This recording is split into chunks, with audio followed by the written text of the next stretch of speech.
Hello and welcome to an episode of Historically Marked. I am Jason, and yeah, you probably guessed it, I am at Washington, D.C., and the building behind me is something you may recognize. Yep, the Lincoln Memorial. Yep, we'll be going in and looking at some markers and definitely paying tribute to the 16th president and the savior of our union. So come with me, I'll definitely show you around. And then you also have the reflecting pool in front. And many of you recognize this as the scene of many movies as well.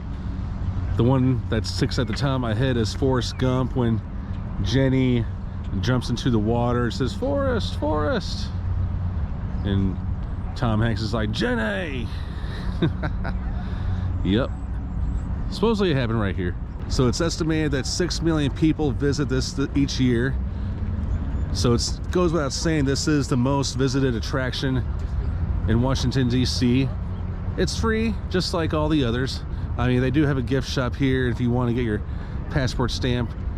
They had that available too, and they have a lot of souvenirs. But as of right now, they're doing some construction work, and I'll tell you more about that. But yeah, it's definitely, people love to hang out here and just kind of sit and chill on the steps. But over there, I want to go ahead and show you a marker. And here's a marker that tells all about it. So the Temple of Democracy. Talk of a memorial to President Abraham Lincoln began shortly after he was assassinated in 1865. It started to become a reality when construction began in 1914. Congress agreed to a design submitted by New York architect Henry Bacon, who modeled the monument after a Greek temple, the Parthenon. Bacon felt a memorial to a man who defended democracy during the American Civil War should be based on a structure found in the birthplace of democracy. The memorial is filled with symbols of a united nation. It is made of stone from northern and southern states. Its 36 Doric columns represent the states at the time of Lincoln's death. Carved in the upper frieze are the names of the 48 states when the memorial was completed. Inside is a 19-foot tall statue of Lincoln. The walls are inscribed with the Gettysburg and Second Inaugural Addresses. Above are allegorical paintings that explore themes of unity and emancipation. The memorial became a symbol for the Black Civil Rights Movement after two landmark events.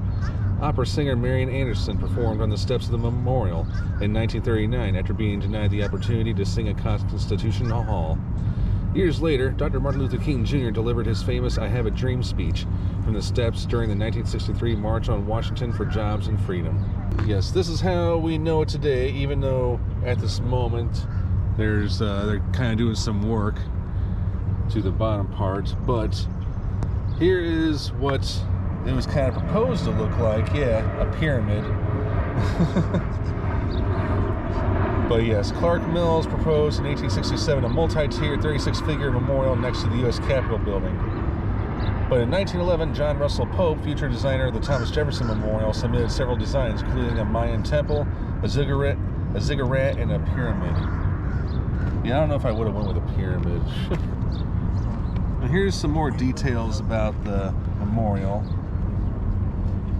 Now, I noticed with some of the national park ones in DC, they have these with braille, and they also have like audio and little model sculpture there. All right, so we're gonna go check this out. And with the change of plans, I was going to do this video in the daytime, but I decided to do it more at nighttime because, you know, sometimes people don't really get a good view of it lit up. And I know the camera isn't really doing it justice, but it is very nice. I know it's very hard to see in the dark, but yes, this is the left side where it says 407 years ago. The Gettysburg Address, of course.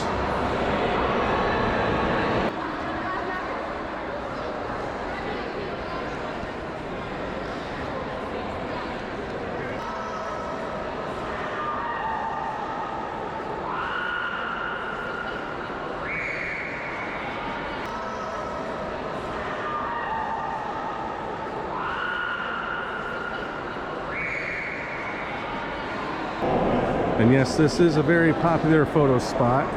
Selfies and group photos, you name it. And even though it says quiet respect please, you know, nobody really follows that. Here's the side.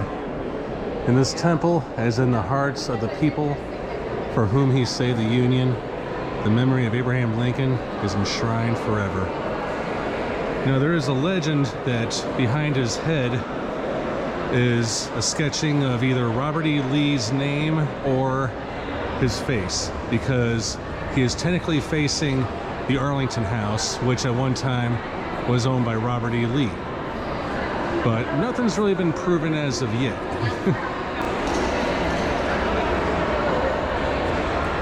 It was the intention of having Lincoln sit down in his chair, looking at the Washington Memorial, which looks really good at night, I might add.